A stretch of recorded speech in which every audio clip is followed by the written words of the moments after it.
Hey everybody, welcome back to the Acoustic Shop channel, your official source for everything acoustic. John, today we have a huge video lined up for the folks at home. We're sampling the entire Martin D-28 series. We're going to blind test every D-28 model currently available. The D-28 Satin, the D-28 Street Legend, the standard D-28, HD-28, D-28 Authentic. If you're considering adding a D-28 to your collection, this is definitely a video you want to stick around for. It is going to help you to decide. Just moving slow.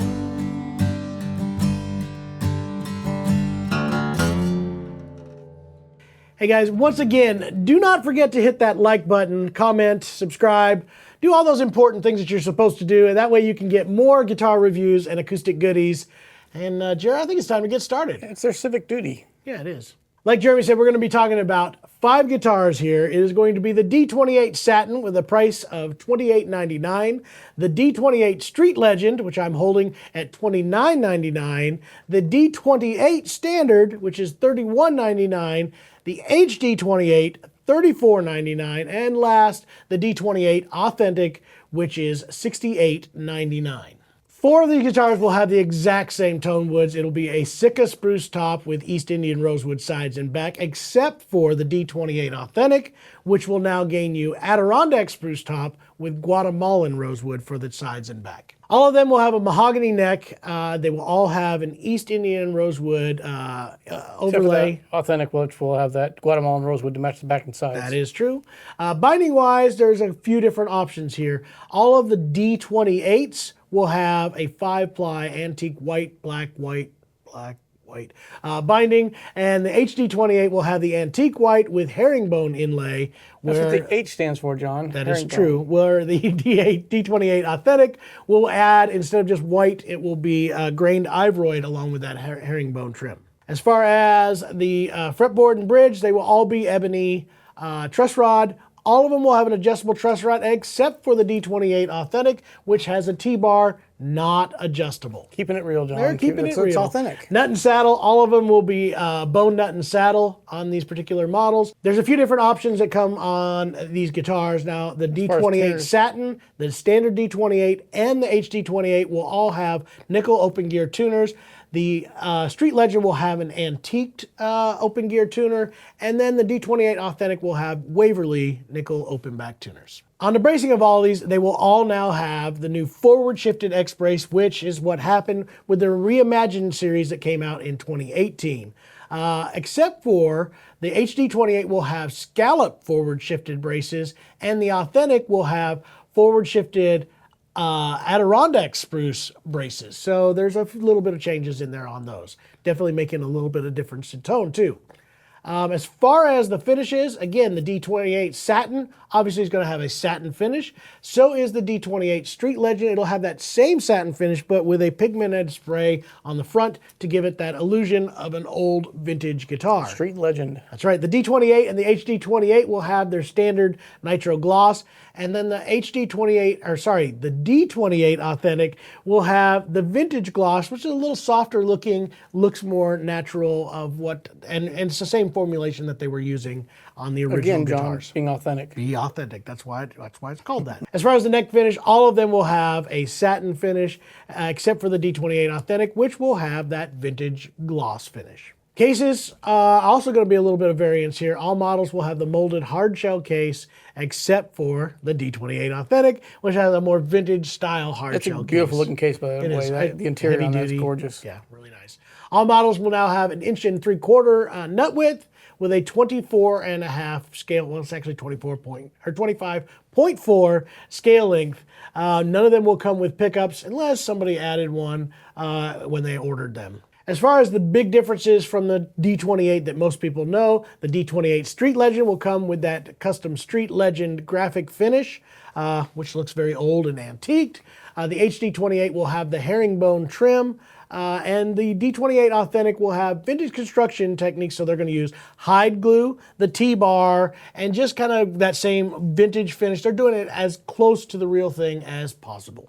As most of you guys know, the D-28 is probably the most legendary guitar. I know that right now, the D-18 has become one of the most popular models for Martin guitar, but that has not always been the case. D-28 is probably the quintessential guitar for Martin. In fact, I think it is the most sold Martin guitar ever built. I know some of the earliest guitars Martin was building was with that Brazilian rosewood Adirondack spruce top. And when they introduced the Dreadnought, that was just it made sense to use those same tone woods. Now, the hard thing about D28s is they have evolved so much. And I think this is with Martin's standard models as well.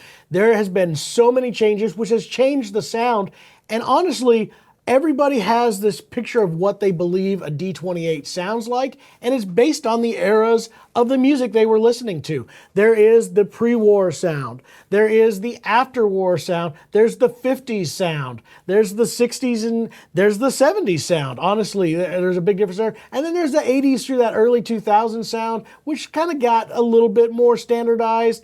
And then we get to the reimagined, which has really kind of changed it and kind of brought us back closer to the original pre-war sound, which honestly is probably the most popular sound that we have. Now, why I talk about all those differences, most of that had to do with the bracing. D28s, when they first came out, are more like this authentic, forward shifted, scalloped, and had Adirondack spruce bracing. As it moved later on, they pulled them back and gave it more strength to those, and that happened in late 39. And then we kind of got into the scallop bracing went away in the mid to late 40s. And then we continued with just beefing up the guitar. Honestly, during the 70s, it was probably the heaviest built guitars that they were building. Non-scallop bracing. They did change. That herringbone went away, I think, in 46. And also around that time, going into the 70s, when they had to quit using Brazilian rosewood and shifted to the East Indian rosewood. Late 60s, exactly on that. So there's been so many changes, so many things that have kind of changed. Then comes the Reimagined series, where they decided to now take and push that bracing forward once again. They still kept the HD28, which was introduced to bring back scallop bracing in 78-ish, I believe, somewhere in there. And then we just keep seeing that evolve, and now we have a closer to pre-war sound than we probably ever had out of new guitars. So now we get to the questions we try to answer in every video, John. The first one, we'll kind of break it down into the series, and you can lump some of them together. But who would these models be for? Let's start with like the D28 Satin. You're right. These are three different styles of guitars, really. We have the D28 Satin and the D28 Street Legends. Identical sounding guitars, identical builds. The only difference is cosmetic difference. They do have a satin finish, it has a non-scallop braces, do have forward shifted braces. So that satin finish is definitely a more open sounding guitar, gives you less constraint of that finish, but less focused as well. We've talked about that throughout all instruments that we have. So for that satin finish sound, somebody who's wanting that D28 sound that's a little bit more affordable and yet gives you an openness, especially with this particular look, kind of fills the room a little bit more, especially if that's what you're doing is mostly playing on your own. I would say the D28 is a quintessential sound. If you are a fan of that 50s all the way through that 80s time period, 90s time period of what a D28 was, it's a tighter, less bass response guitar, not quite as full sounding, but it still has a sound that is very, very distinguished, and everybody can tell what exactly that sound is. Then comes the HD28. This was the kind of compromise of a more pre-war sound, bringing back the scallop braces, so much fuller bass, much thicker overall tone, and more volume. And that one to me kind of tends to be your pro bluegrass, in your face kind of standard guitar. Yeah, I would say that's your standard of that style guitar.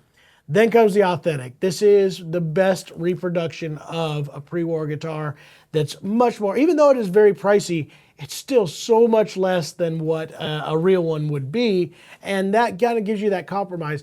For somebody who's, a younger player that really does want that uncompromised sound of a pre-war guitar, this is going to get him. Or somebody who just purely wants a beautiful, pristine version of a pre-war sound, as it were new. And they really tried to do everything they could to replicate that, including going back to the feel. The feel of it, the neck, the T-bar in the neck instead of the truss rod. They using the hide glue, all those things that they're like, we're not sure exactly what makes that sound. Let's just rebuild it the way it was built back then and see what it comes out with. You'll also notice that it has a much different neck profile. It is probably by far the most different neck profile. And down low, It's fairly easy to play. The further you get up, the beefier that guitar gets. And that is definitely a major difference for some people and maybe a deal breaker for some. So some of the cons of these particular guitars, this is all going to come down to what you like. And for me, tone-wise, I really, really like the Authentic. Yeah. It is there. But I will tell you, one of the biggest drawbacks is going to be that neck shape. If you are not comfortable with vintage style guitars, you will not love that neck. It is not built for speed or comfort. There's even some capos that are going to have a little difficulty going that high up because it just gets pretty... Do not go past the 6. There's no money to be made past the 6th fret. You know that. You can't do that anyway. No, it is a definite shape, and for some people that will be a deal breaker. Do you think there's going to be much issue with the T-bar and not having the ability to adjust your neck? There is definitely going to be that. I promise you, I've told everybody with any acoustic guitar, there will be a day that you will need to do a neck reset. You will definitely need to adjust the truss rod. Now, again, I will stress that this is one thing that I do have to give the T-bar its benefit. It moves less than an adjustable truss rod. So whereas I recommend at least every major season change getting a neck adjustment, and if not more than that, any major shift in your climate or any of that kind of stuff, then you'll need to do an adjustment of some sort.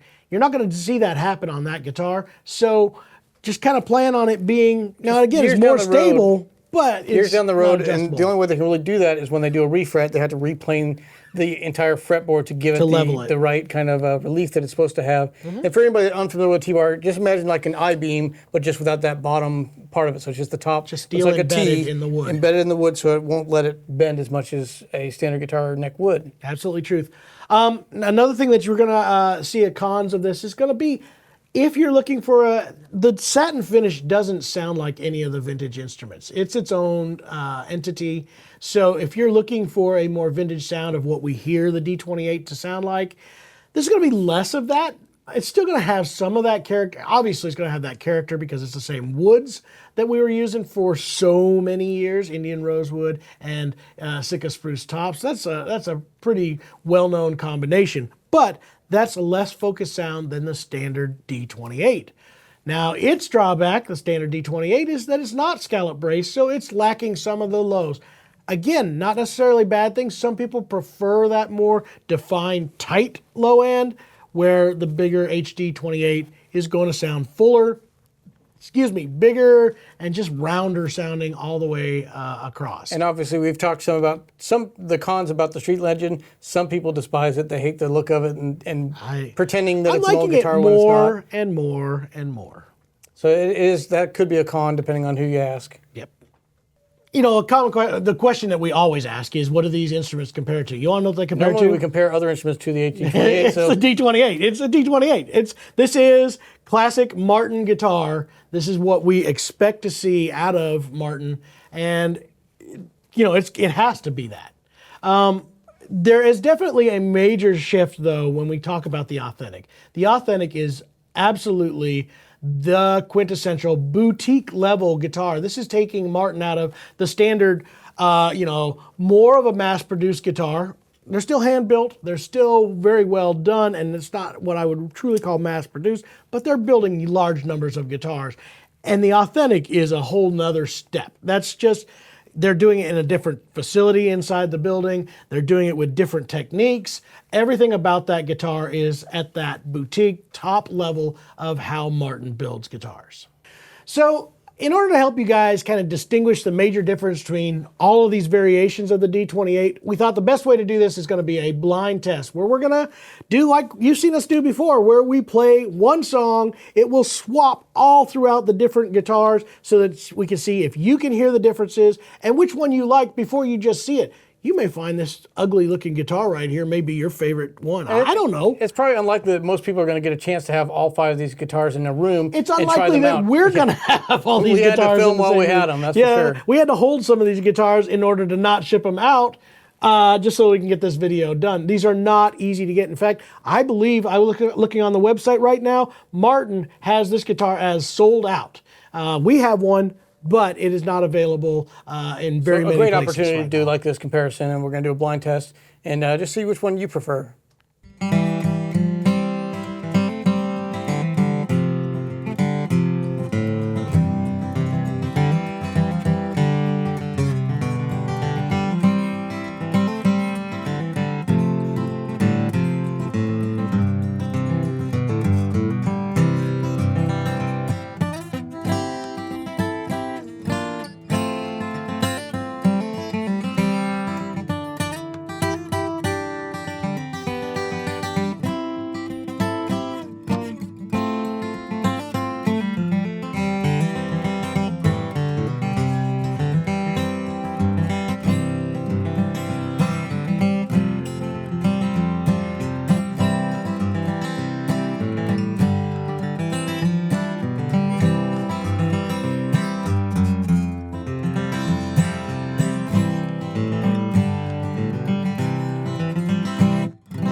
That is a bunch of D28s, That's Jer. the most I've ever heard in a row. Now we did miss one, and I do want to point that out, the D28 Authentic Aged, which does go through a different process. It does look more wear. It's got wear and tear it's on not it. the same process as that one. They actually do put wear marks on it. They work through that one. And I honestly believe it does make a difference in the tone. I have seen too many of them not to believe that. So definitely when we get one of those in, we probably do some comparison on the aged versus non-aged.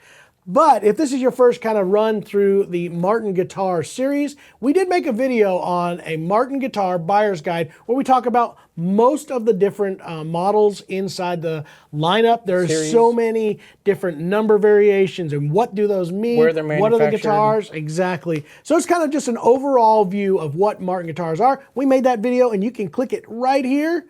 And guys, we will see you for the next video. It's been a whole bunch of fun. Jerry, let's do it again. Yeah. Get some more D28s.